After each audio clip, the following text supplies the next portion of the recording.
By the way, Adrian, have you noticed my hat? No, I didn't notice your hat, and I don't even know what it means. Just kidding. I The didn't. Patriots won the AFC Championship yesterday, so I pulled out one of Wow. my many championship hats and put it on. Yeah, so I had a bunch that I had ready to go. So very excited about Well, that. So that was some good things. la-di-da. La-di-da. Congratulations. I know. Can't wait for Sports Bowl. We call it Super Bowl, but okay. I'm excited. I'm excited. And also just for those who maybe are new, haven't joined us before, we don't talk about politics here. So just FYI. So if it seems like we're living in a delusional land, we are just today for the next 29 minutes. It's Plus we have a guest coming halfway through. Excited to have DB on here talking about Intori. Yeah, I just like to I feel like sometimes people might be tuning in and like, do they know what's going on in the world? Yes, we do. yeah, we do. We do. We do. And but we're going to not talk about any of that today. We're going to talk about fun things that are happening on Farcaster. So that's the plan here, people. So give a little retweet, recast, let people know we are live. Adrian has a new notification system. Hopefully you got it. Did it come through? And it didn't work on Friday. I had an issue. I fixed it this weekend. And then last night, I accidentally sent a notification to 1,700 people. Sorry.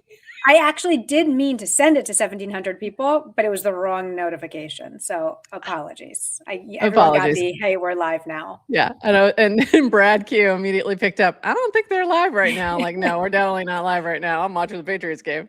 But anyway, all right, everyone, we're going to get rolling. We'll be back on the other side of this 67 seconds. Welcome to GM Farcaster.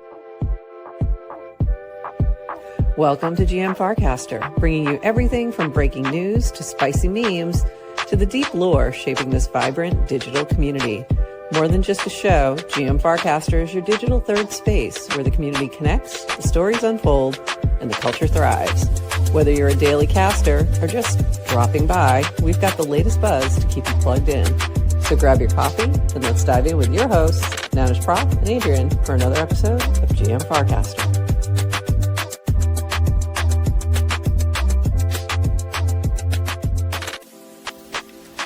This episode of GM Farcaster is powered by Clanker.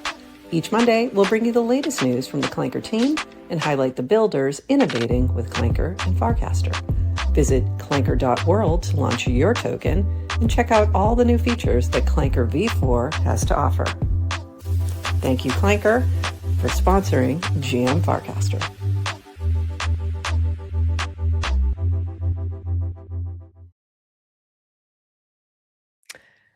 GM Farcaster. It is Monday, January 26th, and you are here with Neynar Prof and Adrian for 29 minutes of Farcaster news to start your day, plus a chat with DB from Intori, Donald.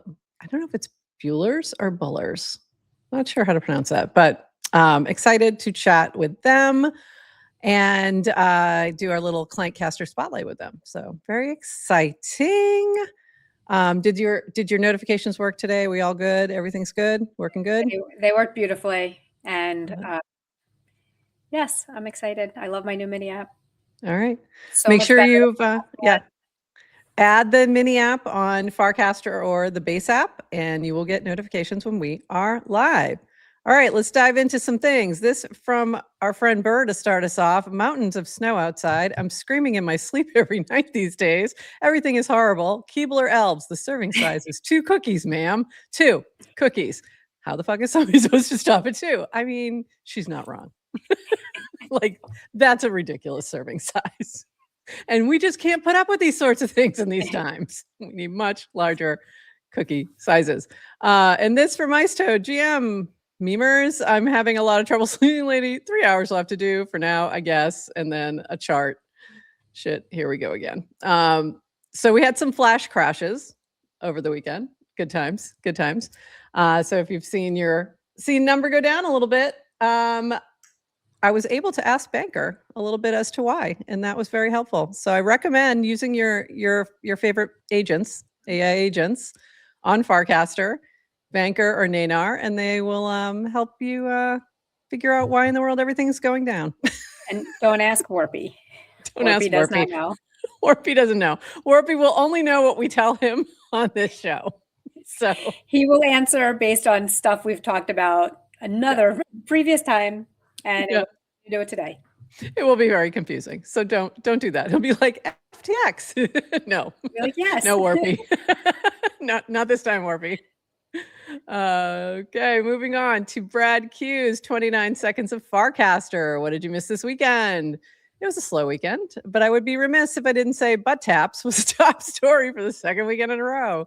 Bracky chose Driven by Boredom as the butt oracle to determine the veracity of possible butt taps in the 2 NFL games. Despite TLDR wanting Vitalik, Rennie was the butt tap queen, spotting them left and right. It was a slow weekend of butt taps, but 6 was the final tally, paying 6 to 10 of the Bracky market. I was in there for 11, so I missed out. Here's what's interesting about this. Like, first of all, this is a sort of a side market that has been created on Bracky to count the number of times the players tap another player's butt.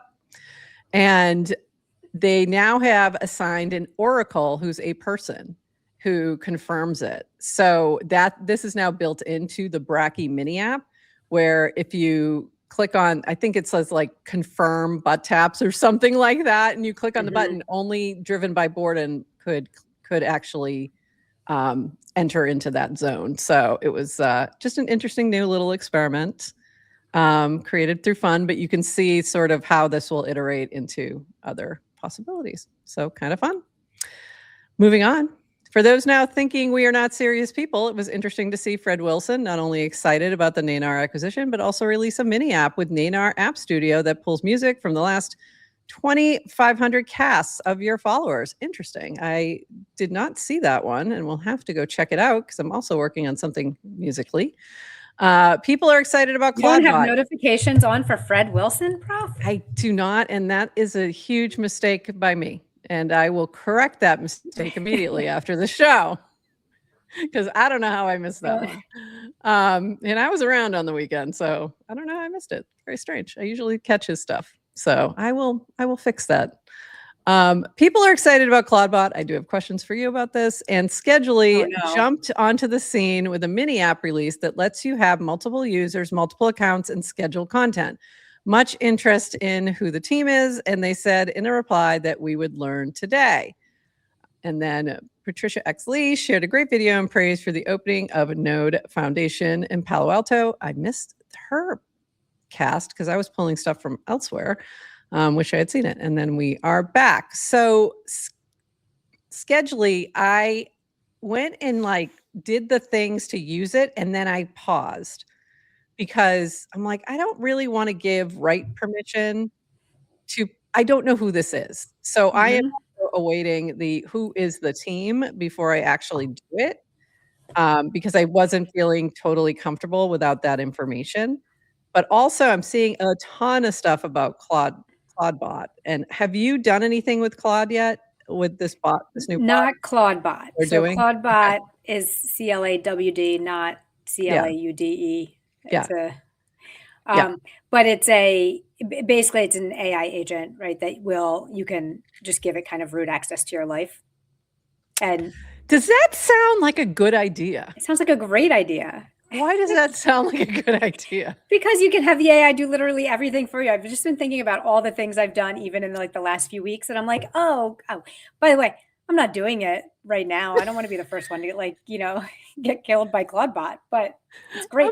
I'm super excited that everyone's about playing giving with that it. much access. Like the things I would want it to do, I would have to give serious access to some things. Yeah, like, I think it's okay. Go deal with the IRS is not something I think I should, I think you can wait. I think it's primarily. I think you need to be a little bit of a more technical tinker mind, like to set it all up. I think it's super cool when you see everyone get so excited about new toys. But yeah, I wouldn't recommend. I have seen some people saying they're buying an actual, like I think Rish was one of those who said they're buying like a new clean computer and then starting with that so that they're not exposing it to other things. Yeah. Yes. So this is a good idea, right? But also do anything unless it has access to things. So it's like if you wanted to do, so you're going to have to give it access. I guess you can just know you're starting from nothing. And so, but you can give it access to your emails, just anything like your communications, anyway, it's interesting. It's interesting. It's definitely interesting. I'm incredibly suspicious, and I will. Is anyone is anyone in the chat? I'm curious if anyone in the chat has set it up this weekend. That's a good question. I am not like the first person to try anything out, as you know. I think we're still early. We're early. I call myself semi-early. Like I want, like even with, honest to God, with updates, I do not let my phone auto update because so many times that first new thing that Apple will put out there always has bugs, and it's like, give me 26.02, and then I'm in. Right? Like I don't want the 0. I want it after you guys fix some stuff. I don't need to be first. So, but and things move so fast, right? So, I think it was was it just 2 weeks ago where everybody was talking about Claude Code, which also, it was just, that was the entire timeline. Yeah. So guess what I did last night? What did you do?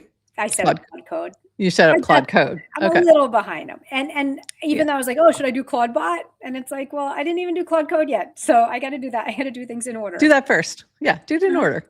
Do it in order. All right. Well, I'm excited to hear your experience with Claude Code and if you ever get to the Claude Bot, but I'm a little leery. I think you should be. It's like, and I think normies should be very much so. Like, I think if you're a dev and you know what the heck you're doing, it's a different story. Because you might be able to set some other parameters and whatever. You'll know what to look for if something goes wrong. But if you're just screwing around and you think I can vibe code anything now, you probably can. Take a pause on that. Be careful out there. All right, moving on. We've got a few other things. Again, it's been a little quiet, but we got a few things to talk about. We have this from Neynar, speaking of bots that can help you do stuff. Introducing Neynar Studio on web. We've expanded the Neynar Studio to work beyond just the Neynar mini app. You can now create, test, and publish Farcaster mini apps on web without writing a single line of code. Create apps with on-chain functionality, leverage native Farcaster social context and Neynar APIs, access all the code and files in your app in the Files tab, work on multiple apps at once, clearly understand the agent's progress.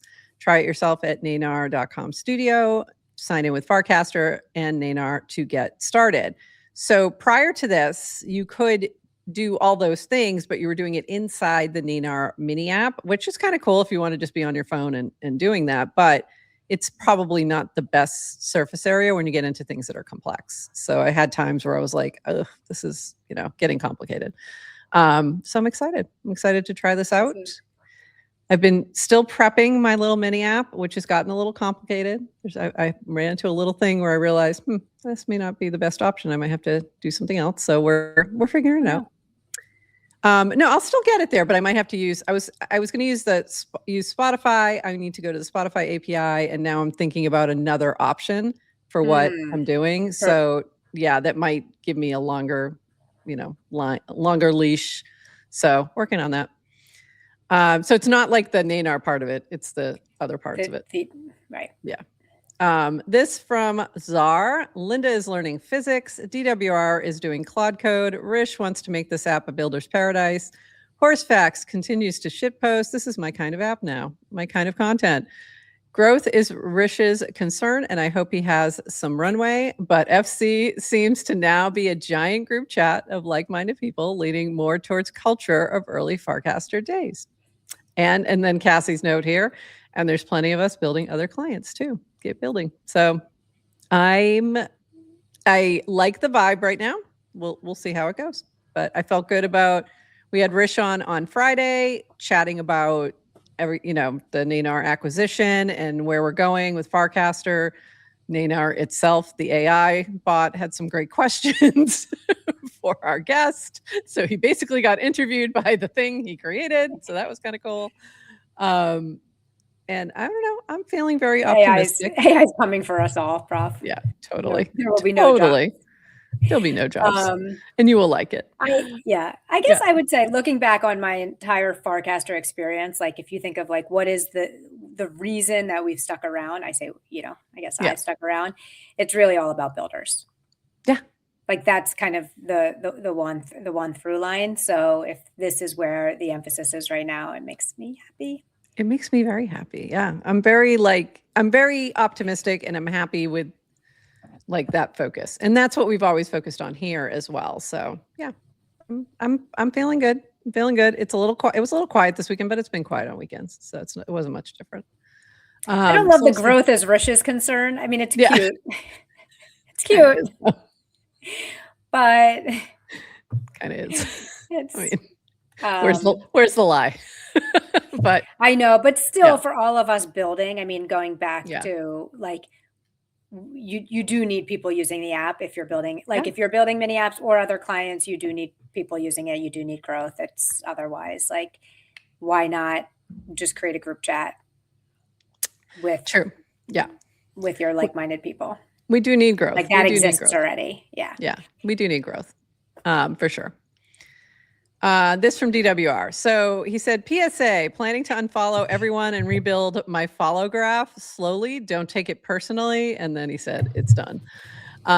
So he did a big, he did a big clean out. So are you going to check to see if you're still, all of a sudden she started to type. Are you checking? I was trying to quickly remind people it's not your worth if Dan doesn't follow you. If Dan doesn't follow you, it is not your worth. Just a friendly reminder, because we know people get upset. We know people get a little concerned and they feel like, all the things. But really, it's not your worth. And just a reminder really quick here. It's not your worth. It's not your worth. It's not your worth. You are good enough. You're smart enough. And gosh darn it, people like you. All right, moving on. But it was kind of funny to see that when he did that. I'm like, whoa, all right. And then this was also kind of funny. Cassie said, DWR and V, now that Merkle is shutting down, can you publish the pitch deck for educational purposes? I think a lot of us early stage founders would benefit from a master class.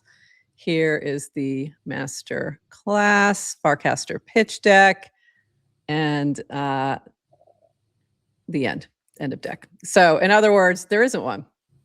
So I found that interesting, but he said, in all seriousness, spent roughly a decade in Silicon Valley working and building a network, spend nearly 2 years bootstrapping and making public progress, raise money based on network in progress, network order of magnitude, more important, maybe 2. So really good thread here if you want to learn more about sort of the thinking around this. Also, they had he was having a really good discussion with Cassie about, well, what if you don't have that network? How do you get there? Okay, some of this is timing. Some of that is true, of course. But even within your own smaller networks, you can make some really strong connections, especially on Farcaster. So do good work and it will be seen. And hopefully that will lead to what you're looking to do. But interesting to see that. And then, that was more of this. I think it was, do I have I guess I didn't have the TLDR one. I thought I had TLDRs. TLDR casted something else, but he said he completely agree with this. Working on in front of people over time and impressing them is the surest form of merit. And I agree with that, but it's not always easy. And, networks are not always easy to crack. But also I think the point here is that it's not always, the pitch deck isn't going to move the needle as much as you think as it might. Cold calling with pitch decks rarely moves the needle. It's when you're, if you're in front of someone and you're using the visuals to describe what it is, the thing that you're creating, that's a little different. But most of the time, and you've had more experience on the investor side of this. So what are your thoughts on that? Well, I would just say as a founder, I actually think creating a pitch deck can also help clarify thinking. Yes, that's true. Too. I agree with that. So I generally think, creating like writing long form, creating presentations, doing kind of writing, isn't a wasted exercise. It's like, and as far as investing, I have, in terms of what we've like zero, I actually don't do very much early stage, but there's always been a deck for anything I've seen. Yeah, so, there's usually a deck. But you can understand like how it's not always the thing that moves the needle. But no, of course not. But I do agree with the idea of like sometimes it helps you get your ideas in order, even if it's not things you necessarily put in front of someone. It helps you to present it in a better way. And like a 30-second elevator pitch is a real thing. Because a lot of times that's all you have with somebody. Like you don't have, long to make that impression. So those first 30 seconds to a minute are really important. All right, especially with everyone's attention spans just going to hell. This from Samantha along the same lines. I think the better your network is, the less likely you have to follow the traditional path to fundraising. One of the companies I previously worked with also raised with no deck. It's uncommon, but not unknown. And that was responding to V saying there wasn't one. So just interesting, very interesting. And Samantha is, I think she was Y Combinator as well in that crew. So she knows some things. She makes candles now, but don't let that fool you. She ain't just a candle lady. This from Dish. Check out Clanker.Space and give Captain Clankit a follow. Nounspace team has been continuously shipping, iterating, and built a beautiful product that I think can benefit any token community. So this was in response to Willy Wonka. We just quietly released Clanker.Space, a customizable Farcaster client, aka space system, for the Clanker ecosystem. Clanker Space is the second space system powered by blank.space. First one was nounspace.com and is the culmination of almost 2 years of building and learning. So go check that out at Clanker.Space. So very cool. And congrats, Willie and team, on getting that done. This was like the big news that I was seeing all over my timeline was that Phil and crew opened up Node Foundation's location, IRL location in Palo Alto. And this was from D. Fern, who said, I will stand in this line now until Node Foundation opening in Palo Alto this January. And then he said, I lied. Holy shit, this is a long line. So it's a long line. But there were some incredible videos coming out and photos coming out of the space. This one was really good. I'm not going to share the sound, but very cool. This place looks amazing. I had so much FOMO. I really thought about going and I had wanted to in the fall and then I just couldn't make it happen. But this, so much FOMO. It's amazing. This looks incredible. So congrats, Phil and team. That was really what an opening that you had. Here's this piece by Beeple, Diffuse Control by Beeple, like amazing. This is like a real sculpture made from screens and just insane. Just incredible art going on this weekend. So that was making me feel good. And this was the Beeple, which is also my background, that he had put out there as his everyday welcome home. So now it's a home for the CryptoPunks. I see DB down there. Welcome, DB. We'll be with you in just a few minutes. Did you read this post by Shloms over on Twitter? Okay. Actually, I read this post on Farcaster that someone copy pasted it word for word, verbatim. And I don't know who, I forget who it was, but someone copied it. I had just copied the link over. It was really good. So I'd highly recommend you read it. If you get confused by the end, you got to read to the end. If you get confused at the end, then read the comments. But I don't want to give you any spoiler alerts. But this is from Shloms, who's an artist. An adventure in vibe coding. Yes, an adventure in vibe coding. So I vibe coded a crypto trading bot with Opus 4.1, and now I've lost everything. So just start from there, read it. It's very interesting. It's very interesting. So go take a peek. This from Mike.eth. All right, taking a little break to relax. My Claude is hooked up to Banker and has a wallet to trade with and will use the agent API to ask it questions to get alpha. Made itself a Neynar skill by wrapping the MCP server to get alpha from Farcaster, is set up to send me a report of its trading strategy and progress every 3 hours. Let's see how this goes. And I think I saw an update. Oh, here it is. Not looking great, fam. But the show goes on. I mean, great idea for a bot. timing. Yeah. It really might not be your fault. There was a little bit of a flash crash. So I don't know if we can absolutely blame the bots for that one.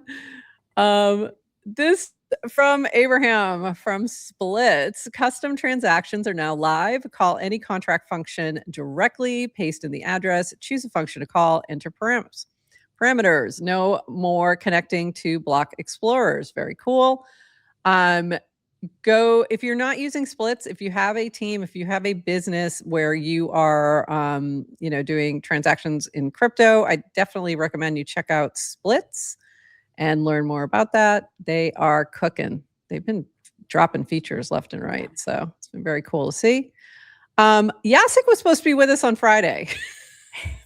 But when he scheduled that, he did say to me, I'm not sure if I'll be able to make it if my child is born that week. And here we go. Baby daughter was born today. I will be offline for the next 2 weeks. I focus on mom and the baby. DGen initiatives will keep moving forward in the background. So just an FYI, I assume he's not joining us on Friday. Sent him a little message and said we'll reschedule at some other time. So congratulations to Jacek and his lovely wife and the new baby girl. And lastly, if this will pop up, I'm working on a mini app. So in this thread, go drop your favorite song with the name of the artist in the replies, and it might be included in what I'm building. And also I might give like early access or some kind of benefit to anyone who drops a song here. So go check that out. All right, let me reset for our friend here, DB, who I see in our green room. For our Clankcaster Spotlight. So we need to get all ready here. Really excited to chat about Intori. And Intori really has a focus on creating closer connections within Farcaster and within your social network. So let me get my little overlay up here. Let's bring, is this the right one? Let's bring Intori up to the stage. Welcome, DV. Hello, hello. Welcome, DV. Hello. How are you? Good, good. Can you hear me all right? We can hear you perfectly. Excellent. Nice. Thanks for having me. We're excited to have you here. You were supposed to clank, though, Adrian. You didn't clank when I had the cover on there. She forgot to clank. My apologies. It'll come later. I'm gonna. Okay. All right. Just get it ready. So we're excited to have you here. Let's chat about, let's start with maybe a little background about you. How did you end up on Farcaster? And then let's dive into why you built Intori and like what you're hoping to do with that. Cool. Well, thanks for having me. The last name is Bullers, so like bullers. Yeah, he heard me tripping over that. I did hear that. And I can't say I love your hat either because I'm a Steelers fan and I don't like seeing the Patriots in the Super Bowl again, but you know, what you gonna do? What you gonna do? What you gonna do? If I had a yellow towel, I would flip it around for you. I mean, never had what type of host are you? Like you're welcoming people into our home and you're flaunting this hat? Like I'm absolutely flaunting the hat. I would do the same if my team was going to the Super Bowl. I'd do the same thing. I was gonna say I got my hat. Do you remember this hat? I can't remember that one. I have to wait a minute. I have to go a little closer. Which hat is that? Whenever they first released Frames 1, Coinbase ran the penny promotion. Yes. So I had a little nostalgic. I had to throw it up. So if you paid a penny in USDC in the frame, they would send you a hat. And now they don't make pennies anymore. So that's kind of crazy. Ooh, that is crazy. Yeah. I never ended up with one of those hats, and I don't know why. I think I went to buy it and it was already sold out, or something weird happened. Maybe, I couldn't get it. But that is a great hat. That is a fantastic hat. Yeah, awesome so selection. Just do some quick backstory. I've been on Farcaster for a while.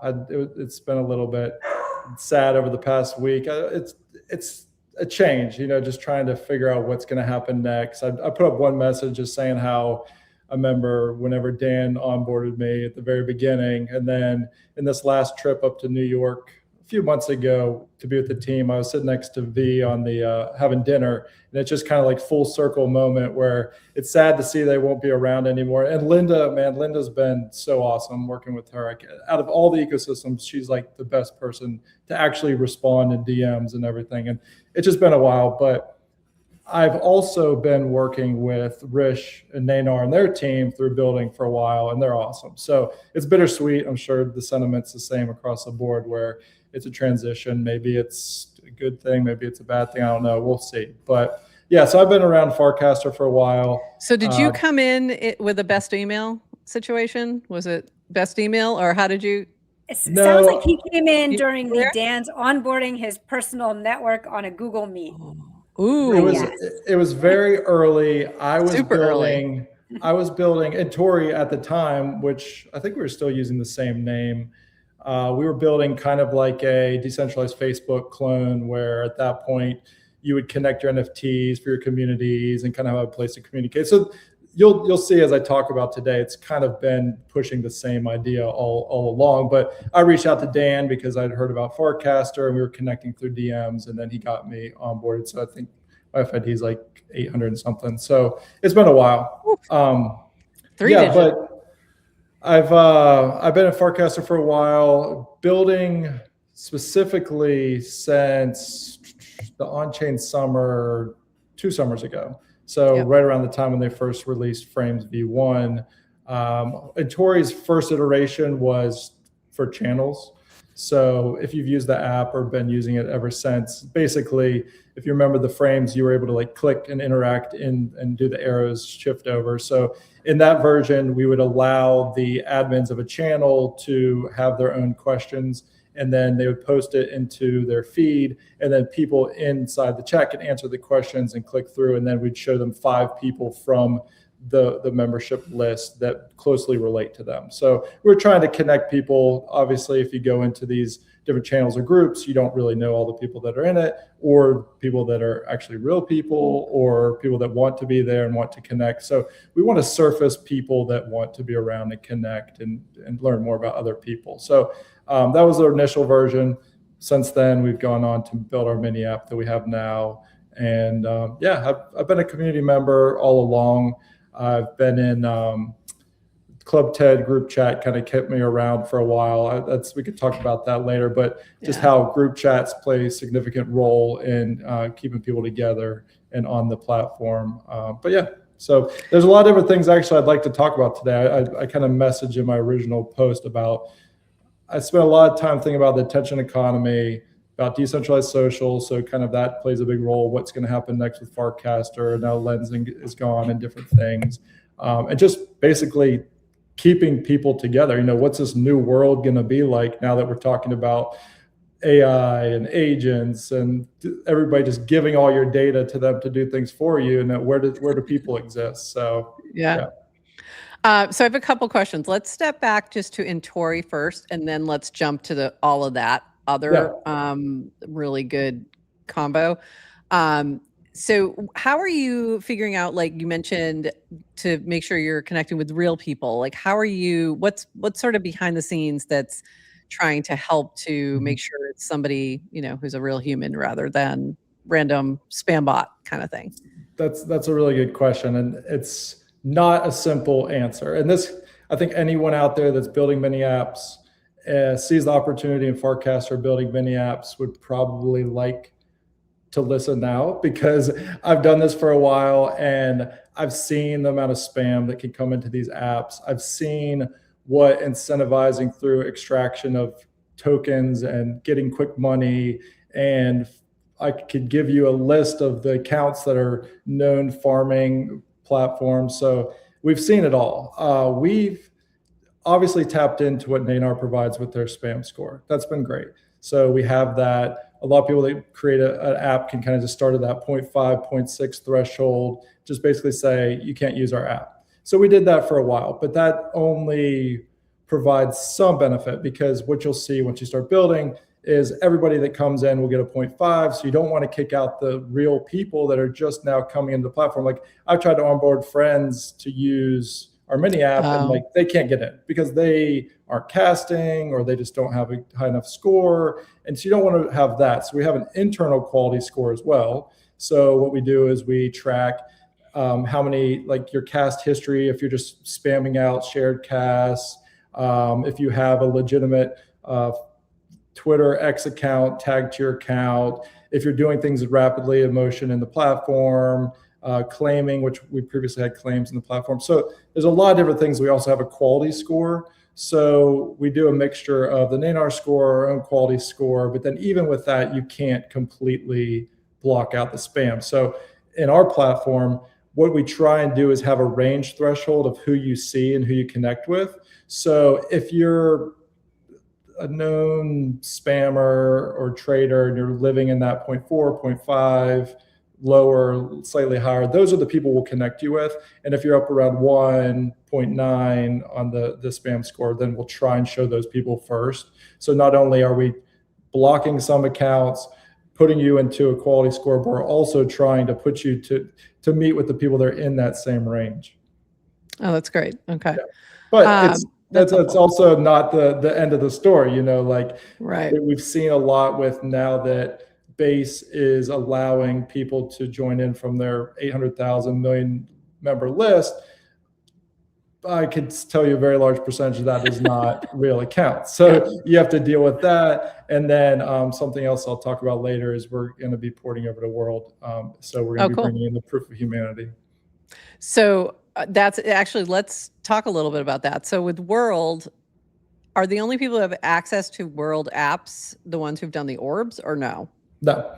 So they have the verified human. So that's what our app will be.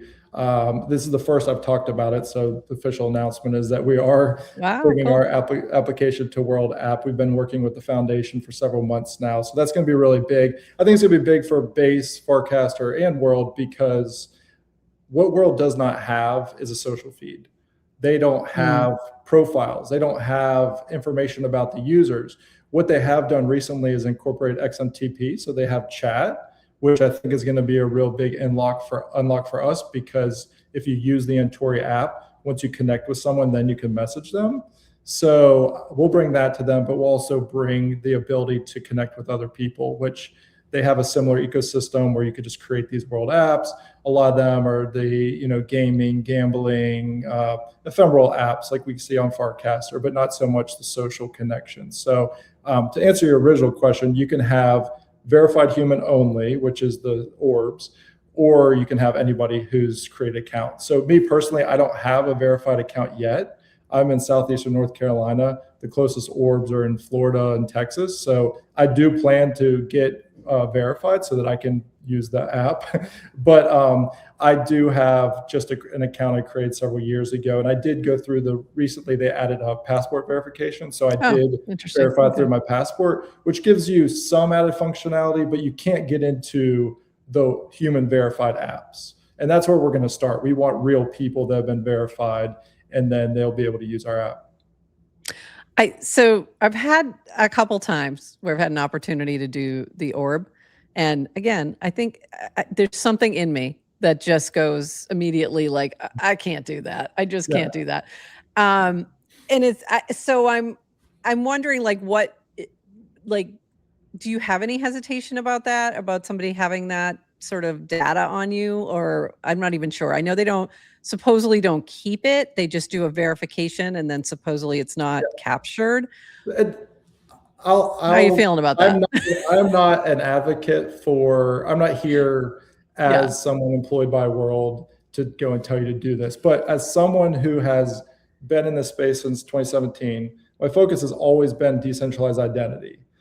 And I talked to Sandro, who was one of the builders of the orb, I think it was about 2 years ago, they were interviewing me to head up World ID. And I did a lot of research at that time to understand how it works. And it is very safe. They're not digesting all of your data and then it's going to be accessible by somebody else. It's just, you're going to get the hash and then that's going to be it. And I would tell anybody that it's fine to do that, because let's talk about this. Previously, you guys were talking about CloudBot and other things. People are literally just turning over all of their data to these agents and these AIs, and everybody's going to want to do that because it's providing ease to your life. You're going to hand over control to things that you don't want to be done. So if your concern is using one of these orbs that they spent many years on developing, that someone's going to steal your identity is already out there. True. So don't think too much about it, but it's still your decision to make. We're building applications on Farcaster and mini apps now because you don't need that PII. I don't have to ask you your name, your location, your phone number, all that stuff. That's what's so cool about it. And I love building in the space and providing that. But at the same time, if you're trying to connect people through personal interests and things, you still need some of that information, because you can't just have all these Anon accounts that are just into trading and making money. There's real people behind a lot of these, and there's going to be real people behind these agents that are going out there for you in the future. So, I mean, do what you want, but I think that if it's going to provide you access to other verified humans, it could be a real benefit. That's a great point. And I appreciate that, because you have way more insight than I do as somebody who hasn't worked in that space or hasn't talked to the folks who have actually created this. So I really appreciate that additional information to kind of make me feel a little better about it. I've always just been, I don't know, there's been this like immediate hesitation about it for some reason. You're scanning your eyeballs and you've seen sci-fi movies and there is hesitation there. I just like feel a little nervous. Did you ever do like 23andMe or any of like the? I did, and I kind of regret it now. So that's another thing. You know what I mean? Not 23andMe, but I did Ancestry.com. I think it was that one. Yeah. So I kind of, there's part of me that wished like, I probably shouldn't have done that. Like that was a lot of data that you're handing over to somebody. So and a centralized company, they're able to sell to someone else and then just hand it over. So I think that's the other thing is like after you see some of those things that have been out there for a while and you see the sort of what happens later on when the company gets sold and stuff like that. That's another part of my hesitation. But also it was kind of cool to learn some things about, my background. So it's like the trade-off of those things. I did have, let me just grab this. I wanted to just show this a little bit. You had a really good walkthrough of Intori that I think is, I don't think this is the one. Is this the one? This isn't it. There's another one. Yeah, there's a one that's like a little bit deeper. Here it is. So we'll have this in our show notes for those who want to step through this and kind of learn more, because it's about a 4-minute walkthrough of how it works, from answering daily questions to collecting stamps and finding people who share what you're into. So is this going to be the same app on all these different, basically sharing the same thing? So like if somebody's on World, they could find you and then maybe connect with you on Farcaster or something like that? Or is it separate sort of box playgrounds, if you will? The goal is to have it all together. But right now you can go into your Farcaster app, you can go into your base app, you can use Quorum, anywhere that mini apps are available, you can use and have the same data across. So interoperability there exists, and I think it's super beneficial. As we roll this out on World, there is going to be a little bit of a hang up because whenever you're not actually logging in with your Farcaster account, so there'll be a little bit of a disconnect. But the goal really is to help both worlds, lack of better words, because as I mentioned before, they don't have the social element connectivity over on World, which we could provide. But then over on Farcaster, we have the lack of proof of human. And now with base, we're seeing it's becoming more and more difficult to connect with real people. So if you have an account, would be the goal. If you're like me and you have an account on both, then it just adds added benefit to, you'll have that World verified badge on your account and you'll see that on Farcaster. Or if someone's on World and they're like, oh, I want to go, they may see someone in their results of someone to meet with, or there's this thing called circles now in our app. So if it's specific interest, like I get a stamp for, I'm a sports fan, so I can go in and see the members that have that stamp. They're also sports fans, and you can click on a profile. I could pull up a demo if that would help. But essentially, if you're on World and you see someone that's not on World but on Farcaster, that you can see all the information. I want to connect with them. You can't directly message them through our app because it's XMTP and it's not Farcaster. So they may go and set up an account on Farcaster so that they can then communicate with them and connect. So you'll see, hopefully, have people coming in on both platforms, and then that will help us get some more people over at Farcaster, because on our app where it's thousands of people. I mean, when we originally had the earlier version of the app, you could answer questions as much as you want each day. There were no restrictions. So we quickly got up to 1 million answers. I think we allowed in 17,000 people or accounts. There's closer to like 30,000, which we had to block a bunch. But you're really only getting hundreds of daily active users. What they say on World is we should quickly get tens of thousands of users, verified humans, and they have millions of verified people. So I would like to think that we should be able to boost some of the usage over on Farcaster of real verified humans, which would be at a benefit. That'd be great. And I'd like to see, there's other things I think could be in the works. We had to strip down and change the app a lot because Base we have the Base token over on our tokens into, and World does not have a bridge for that. So I think that there are talks about maybe having an easier bridge for tokens. And then I think there was even talks recently about people, not on either side, but in the communities talking about standards, like why is there not, a similar standard across the board? So I think if there's more and more of these different projects from Farcaster mini apps that see the opportunity on World and vice versa, and there's a benefit, we might see the ecosystems, become more collaborative.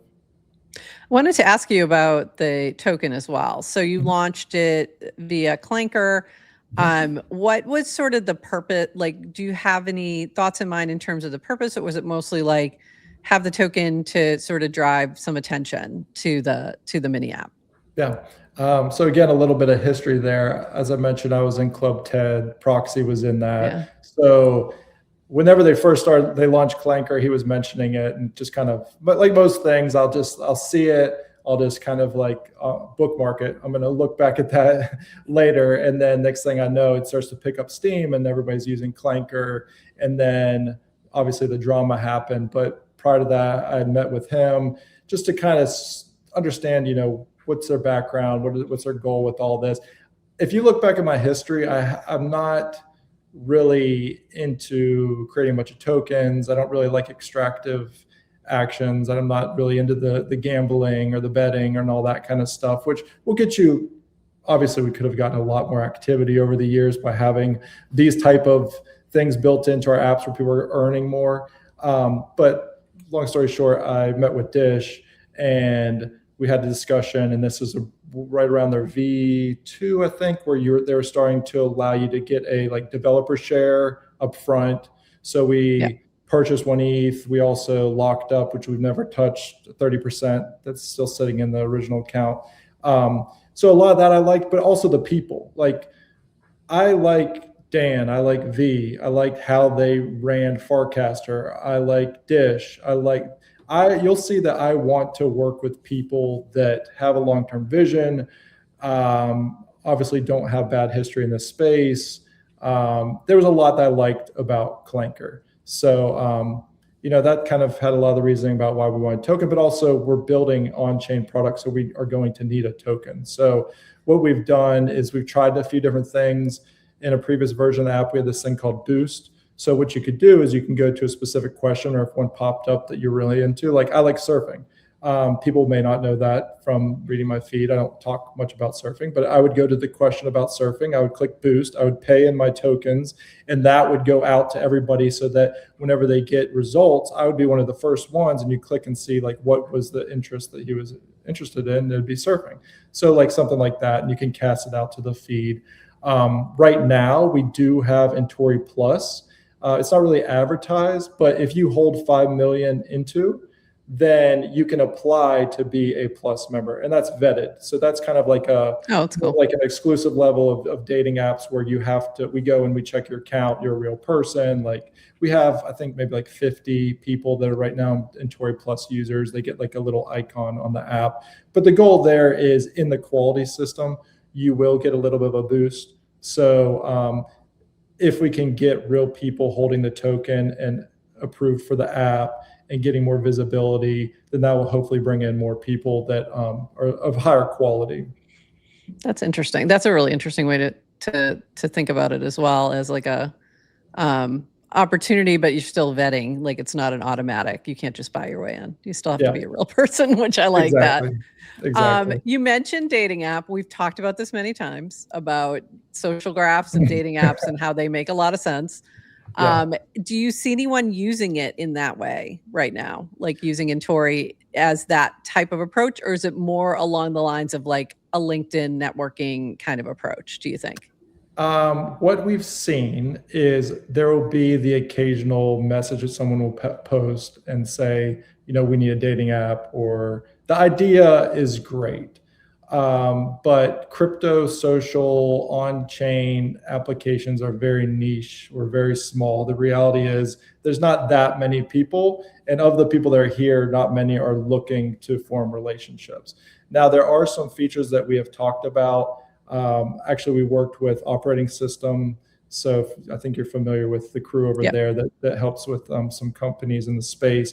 And they helped us go through like a rebrand, redesign of this new version. And one of the things that we left out, this is kind of considered a V1.5, is more localization. So like, can we connect some people that are on Farcaster or Base that are more localized, and then have a next action once you connect to meet more in a physical IRL situation?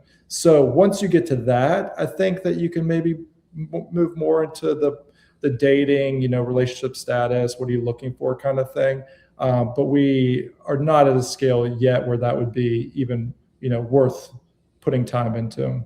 I do think the verified human part of it, though, does become more important now in terms of that, as opposed, like it always was important. But I think now you're going to see so many more AI, like just better quality fake accounts that there might be a better opportunity plus there now than there has been in the past. But plus the social graph and seeing who's friends of who. Being able to vet a little bit better. Yeah, that's helpful. No, go ahead, Adrian. No, I was just saying, I guess in the meantime, until we're ready for the crypto dating app, people just have to go through Nounish Prof and myself as we have a side matchmakers. Matchmakers. Yeah. Okay, the official matchmakers. Perfect. I love it. Adrian, go ahead. I was just going to add to that. There's kind of two sides to the future of where I think this is going to go. We're going into a world where I've even posted about this recently, and I have a channel it's called AI and Us. I just put some thoughts in there over the past couple of months and year, where I don't think we're going to be living in the feeds anymore. I don't think that you're going to be going physically to a social feed and scrolling through to meet people and do that kind of thing. Because right now, this is 20 years from the creation of the Facebook home feed. At that point in time, before that happened, your network was direct. Everybody you were interacting with was a family member, a friend. You knew that person. So when the feed was created, all the content was people that you know. Now, all these feeds are algorithms. They're generated for you, and most of your content is indirect. It's non-direct connections. It's people that you don't know, and so you have to deal with that. But then now we're getting more and more content, synthetic content. It's not even created by real humans. So as we quickly move into that world, it's going to be people you don't know. It's going to be content that's not real. So what is the point of having the feed? You're going to have agents that are doing this for you. So I kind of think of it as more of like your notifications, where like, say you have agents going out there doing things for you.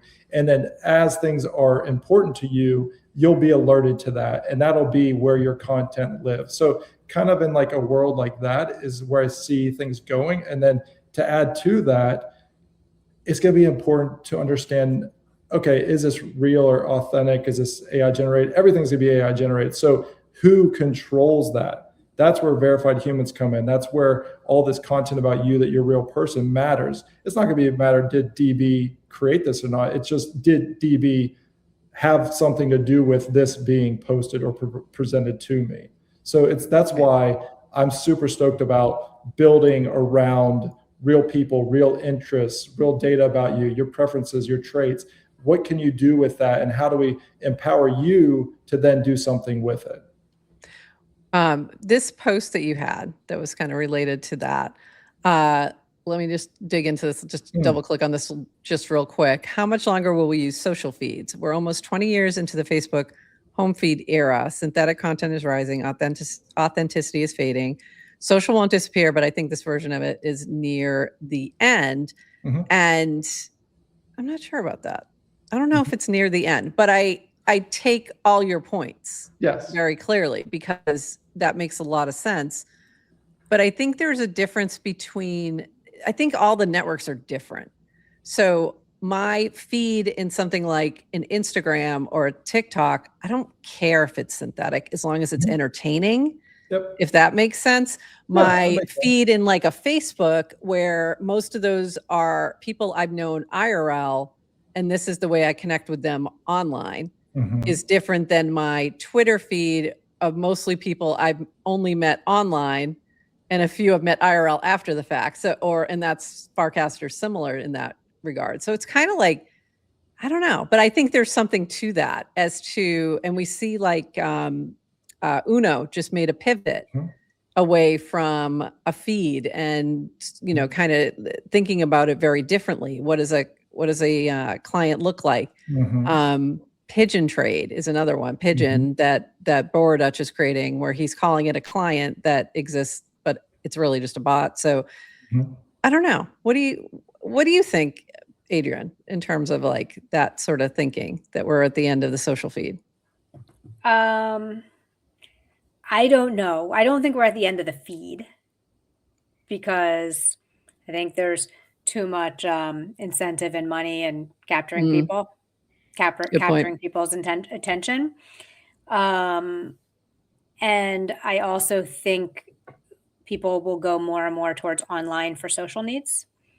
So, yeah, I don't know. DB, I've always appreciated your perspective, because just even before I had learned about Intori, just the things you're sharing on the feed, just as like a very pro-social, pro-human kind of connection in this world where increasingly everything is kind of less authentic and generated.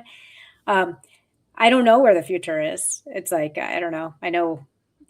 So I think. And I kind of wanted to, and then I want to give you this as a sort of a lead in before you answer that, is this was something you had posted. Despite the noise, I'm optimistic. There's a real opportunity now to rebuild online spaces around authentic human signal instead of synthetic filler. And we'll have this link in the show notes as well. So maybe like, yeah, what are you thinking? Because you're still optimistic, but what does it look like to you moving forward in terms of social networking? Well, at the end of the day, we're all humans. People want to connect. People want to be interacting with other humans. That's like a desire. You could take the internet, all this IRL, URL stuff out of the picture, and we want to connect with other people. It's just human nature. So that's never going to go away. More of what I talk about is kind of how this is going to happen. I think that you could just see over the past couple of weeks, and just take this into like a little segment of, now extract that out to years of how quickly this is going to change. You have people that are creating these apps within minutes, and they're sharing them with others. And most of them nearly all are going to be ephemeral apps that are single use, or, use and discard, where we may even go into a world where you literally do just create it and then it deletes itself soon after because it's no longer needed. But my point is, like we used to share photos on Instagram or through text messages, you're going to be sharing the applications you're building.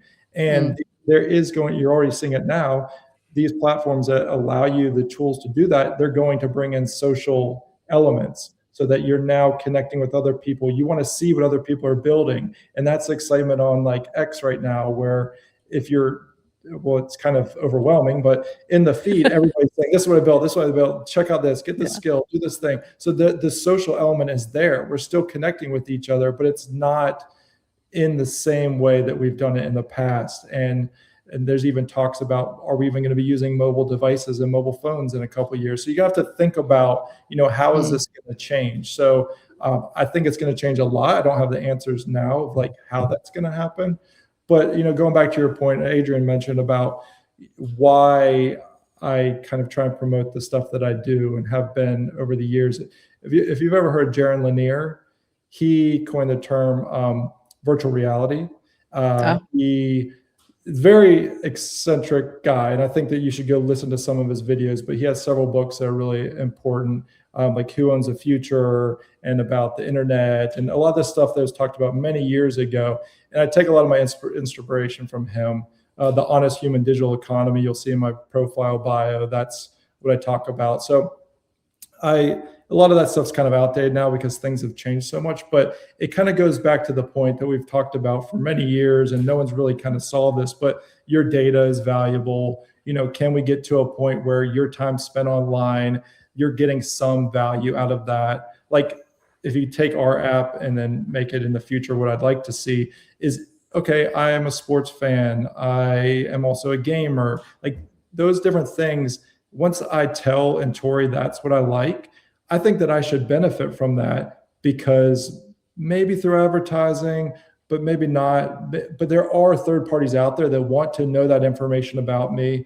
Maybe it's a third party tool that someone created, an AI agent that wants to know things sports related from me. And maybe I give that to it through an API, but I should get some value out of that. We have connected wallets now. That's a huge thing that I love about World app and Farcaster, and it's a huge unlock that Base has provided, where now transactions are instant. They're basically free. Your wallet's connected. Yep. So there should be a world where we're getting some value out of that, and it's not some extractive game that you have to play all the time. It's you yourself. You're putting the data out there. So can you monetize that in some capacity? And I really think that we can.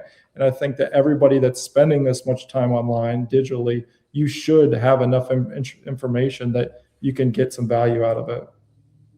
I totally agree. I mean, even, there's been times when we've talked about different platforms and things like how can we benefit those who are in our chat and things like that. And it's, you're here, you're giving us your attention. How can we make that easier? And there's some streaming services that are doing some of that, and it's getting there. And we've seen the experiments with things like creator coins and these kind of things, but I don't think we've quite figured it out yet. I think it's still a work in progress. It feels like anyway. Yeah. I have a question for both of you, because you're in the weeds, you're doing this all the time, and things have changed recently with the transition from social to trading focus, and now with different teams stepping down. What are your thoughts on, I'm sure you've talked about this over the past week extensively, but where do you think we're at and the future of decentralized social? When you get on, are you trying to connect with other people, or are you just trying to push the same things that everybody's building something, so you obviously want to push that out there, but you also do want to connect with other people in some capacity? I like seeing what people are building. I think that's one of my favorite parts of Farcaster in particular.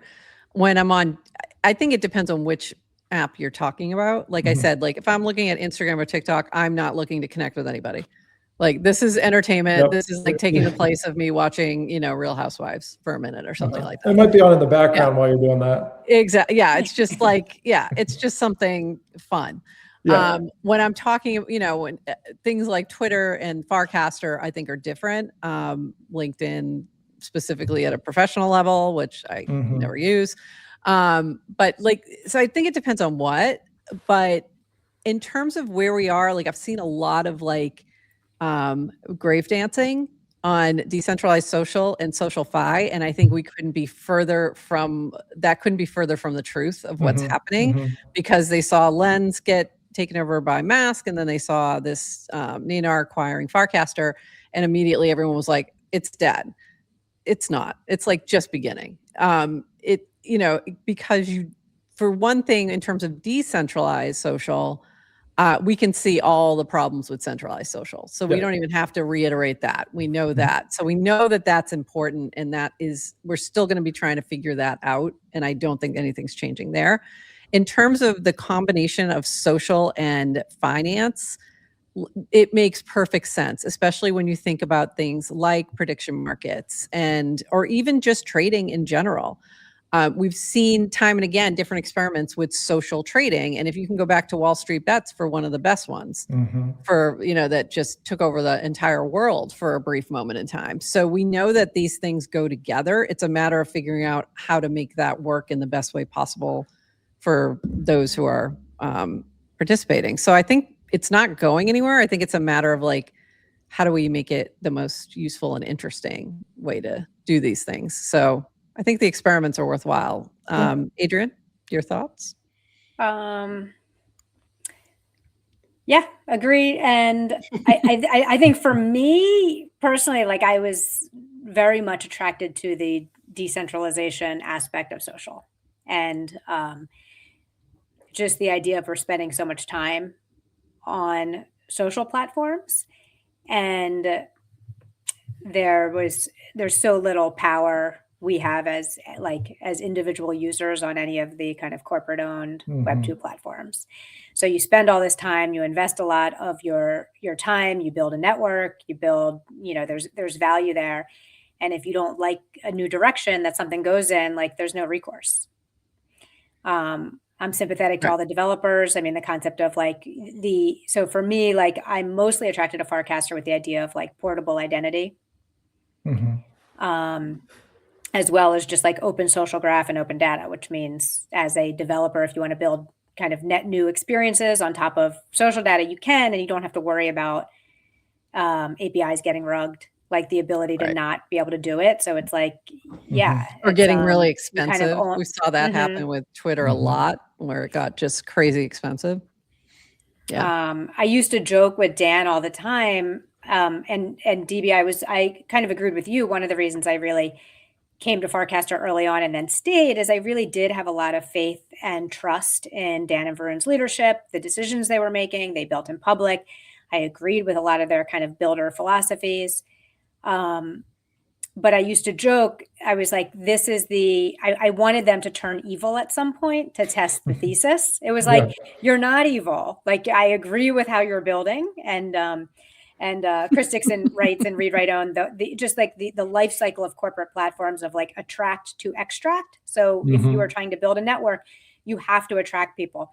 So even Farcaster would give creators and developers money every week. It's we're paying you to post. Okay, you're attracting us. Yes. Great. When are you going to extract from us? You're only going to, and the promise of Farcaster, because it's open, is can they turn evil? Sure, but the power switches, because as a user, if you turn evil, then I can pick up and go use another client. And I think there weren't many clients early on is because we didn't need them. You didn't need competition because people generally really liked the direction Farcaster was going in. I think that the move to trading, is it a coincidence? And Dan's trying to grow, and I have really nothing but profound respect for him and admiration. But is it a coincidence that also that's when we saw an explosion of alt clients? It's oh, Chris co-created, how long was he building Sofa? But he had that immediate, it just, you're able to see competition. And I think that's what got me really excited about Farcaster, is the protocol and kind of the potential for it, for open, and being able to build on top, similar to early Facebook days and that kind of thing, I think is exciting. Building. Like I said, I definitely agree with that. And if you're talking specifically about Facebook, any company that ended up getting popular and making a lot of revenue, then they would just shut them off and they would consume that themselves. So you definitely build it themselves. You don't want that. But I feel like, if I'm just speaking for most people, the summer right now, we're all tired. We're tired of having the same vision for 5 years, and it's tired of not, okay, we're pivoting again to something else. And I will say that I am optimistic. I was optimistic over the holidays to see that Brian and Jesse, Coinbase and Base, were out there communicating with people and trying to understand what their needs and wants are and are listening. So like in the same aspect, I feel like Dan and V were doing the same thing over the years. So there's that. I think that we have that going for us. So that's definitely optimistic. Yeah. And I think we have to give it a little time to see, because, Rish, like they just have to get some basic things done. Turning over of GitHubs, all that kind of stuff of just like, getting some and then, see where they go from there. But I think a builder mentality still makes sense for Farcaster. I don't think it'll ever be a player at the size of Twitter. And I think that's okay. If you can find a way to make it a beneficial, high quality network that drives builders to create really cool things that then can go on to find larger audiences outside of the initial sort of MVP space. I think there's something incredibly beneficial to that and valuable. So I don't know. I think we just. And that's what Rich told you when you interviewed him, right? That he's bringing down the scale of expectations of what it can be. And if you think about, can any platform nowadays get to the scale of these incumbents? I don't know. I just don't think that the attention's there. And I just don't think that people are gathering in that capacity unless you have a lock-in like they had created 20 years ago. Right. Yeah, I agree. I don't think that we'll see another of that unless it's something just completely different. Like that's why TikTok had its moment, was because it was different. Yep. I think you have to be providing something that's just completely really unique and something that we haven't seen before to grab that kind of attention. All right, what did we not cover before we wrap up that you wanted to chat about? Can I share my screen? Absolutely. You should be able to. Oh, let me stop sharing mine and you should be able to. Share screen. 1 second. All right, while you're doing that, we'll tell everyone, if you're on Farcaster, if you haven't checked out the Intori mini app, it's search for that and try it. And or go to I've already set my profile up. At Intori is the profile. You can go there and grab the link from there. Yeah. But I know for new people, you go through one little the onboarding flow is fun. So try that out and appreciate that. Can you see the website? Yep, let me add it to the stage. Bring it up. All right, I was just gonna hit on this real quick while we wrap up. Perfect. So you can go to intori.co. That's the website. Shows you everything about the app. We have a FAQ at the bottom. You can see some general questions about the application. But yeah, like you said, just go to search Intori on Farcaster app, base app. You'll find the application there. That's one thing which I'm hoping to see some improvements on both platforms is discovery of apps. We've had, unfortunately, on Farcaster app, to get in the top 100 to be visible, we've seen some gaming of that metric, and a lot of it has to do with transactions. So like in our application, we don't do so much on-chain transactions. It's just, the benefit is connecting with people and seeing things about each other. So we won't be found in the top 100, but you can hopefully in base app in the future have better discovery there. But yeah, just put in the name of the application, boot it up. As you'll see in the demo that you're going to link into the show notes, is right away you're answering 3 questions, or you're picking 3 topics that you're interested in, and you answer up to like 9 or 10 questions, and then right away you'll get stamps for those 3 that you selected. So could be fitness and wellness, it could be sports, it could be food. Just pick 3 that you're most interested in. You'll be able to claim, like on the screen right here, you'll claim those stamps, and then you'll get put into those circles. So some may have 100, 200 people in those circles, and then you could see the member list of people that are in there. But also after you answer the 5 questions, we'll show you like 5 up to 25 people to meet that you can then click into their profiles. And if you connect, there's cool things like we'll do a little summary about how you're similar or not. And then we can also give you like a vibe whenever you first create your account. Like you may be like a crypto explorer or like a techno foodie or like some kind of tag that you'll have so that you can quickly see something about other people. But yeah, it's really fun. Just go in there, collect some stamps. What we're going to do next is we're going to put those stamps on chain, and then we're going to allow you to start to accumulate multiple stamps. So right now you can only get like one per topic or circle, but then you can start to trade those. So like say I open up a pack that's like a sports pack, but maybe I'm not super into sports, I get a stamp. I could trade that with a foodie or something. And then if I can, this isn't developed yet, but the thought process around is if I can start to accumulate more of things that I'm interested in and have more stamps for things that I'm interested in, then I'll have more credibility and show up more into specific topics. So yeah, I said, just check it out. And I'm always open to feedback. Tag me, post me, DM me. I'm working on this myself every day, updating it. So yeah. Awesome. Thank you so much. Are you the dev? I am now. I took over full development fourth quarter of last year, and I have not been developing much just by circumstance. I just picked up a lot of the coding, now the tools that are available, and I'm able to do it. I do have Colin, who's also on Farcaster. He's helping get the porting over to World.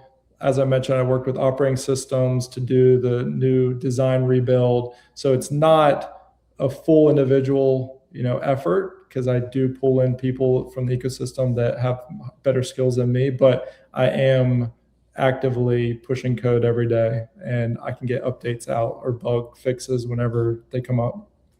That's awesome. Communal genius. A little I wouldn't say genius. I would not say genius. What's your AI tech stack?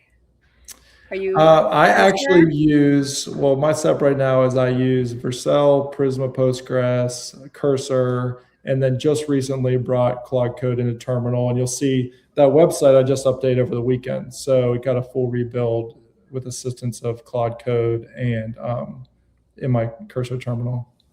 Cool. Nice. Yeah. That's awesome. Mm-hmm. That's a question you don't hear in many podcasts. What's your AI tech stack? You also don't hear it around, my mom's clubhouse either. Try that next around the mahjong table. Around the mahjong table, Hey, I'm just wondering, what's your AI tech stack? It's only a matter of time. I know. When we get to the nursing home, it will be. Yeah. But by the way, I wrote about this or cast about it last week, but I just learned about Gemini's Canvas. And I don't know if you've used that at all, but it's through Gemini's, just like their chat interface. One of their tools is called Canvas. So you can ask it for UI redesigns and that's what you were using for the website, right? And our mini app for redesign. Yeah. So you can give it an existing website and ask to redesign it with I had asked it to make our mini app or our website more professional and sophisticated, and it'll kind of give you a concept and with the code behind it. Nice. And then you can kind of copy that, then move that over to your IDE, wherever you're, whether it's Claude Code or Cursor, and kind of iterate and implement it. But I struggle with the UI stuff and design, and I was so impressed at how kind of slick it was, and how that's so helpful. I'm kind of, I don't know if I'd say traditional, but I do a lot of commits, a lot of PRs, a lot of small minor improvements. So I don't think anytime soon I'll be in the mode of like one prompt, go build it.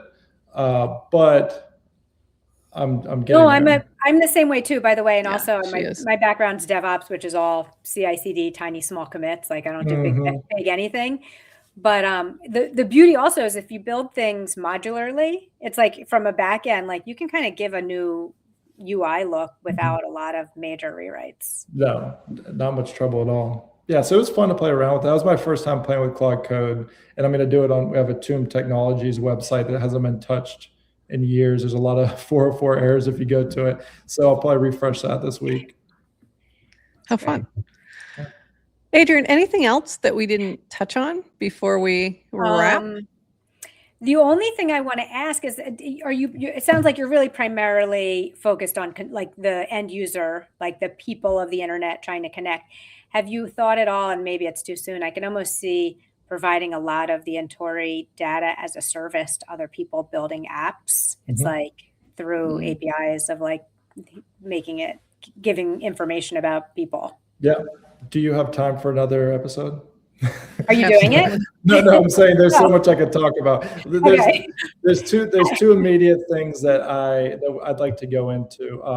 One is we do have capabilities built in now to where you could see 2 weeks out what the daily themes are going to be. So each day is a different theme.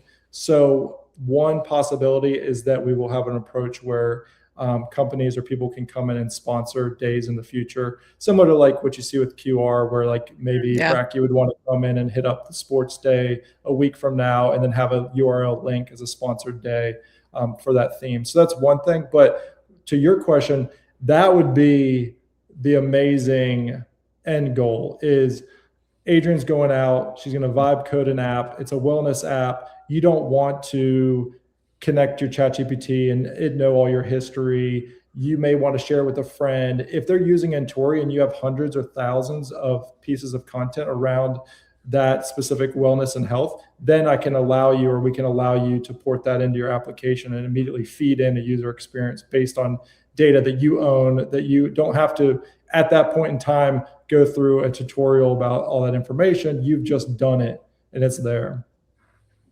Cool. So I can see a lot of possibilities there. It seems like, where even like if you're building a new app, you want to give early access to, if you're building a health and fitness app, I want to give early access to all these folks who, real people who are already that they are into that.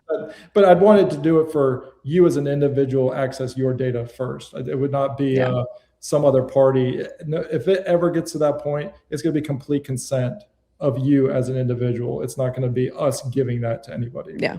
Right. Cool. Yeah. Great. All right. This has been awesome. Thank you, DB. This has been so fun. Appreciate you to hang out with you. We really appreciate you popping by. I'm excited to see new developments coming from Intori and see where that goes. Anything else, Adrian, as we wrap up? One thing. Go ahead. Is that the clank? That's the clank. There it is. I missed it earlier. The clank. I've been waiting to clank. She's off on the side with her. It's got a little clank. It's actually a sound of Moon Poppy clanking pans. Yes, it really is. All right, thank you, DB. And I'm going to throw our little overlay up. This was our Clankcaster Spotlight. We loved having you here. I'm going to take you off the stage. Thanks so much for being here with us. Adrian, anything else before we wrap today? I guess we can just tease our schedule for the rest of this week. And DB, if you want to hang out for a minute, we'll be in the green room in just a second. Wednesday we have CreatorFi coming on, Rachel Wilkins, and 5 of the folks who went through the CreatorFi workshop, the boot camp. Really excited about that. And then Friday we were going to have Yasik on, but TBD. Not anymore. So TBD on that one. Very excited. So anything else, Adrian, before we wrap today? No. All right, everybody. Thanks for hanging with us in the chat, and go check out Intori. We'll see you on Wednesday. We'll be on at 11:30 a.m. Eastern. We do have that crew coming on with us, and some of them didn't want to wake up at 5:30. So we'll see you all on Wednesday. And until then, bye-bye. Thanks for joining us for this episode of GM Farcaster. And thank you to all our partners and HyperSub supporters bringing this episode to you. Follow the GM Farcaster channel for all the latest updates, and add our mini app on Farcaster and the base app. Until next time, bye-bye.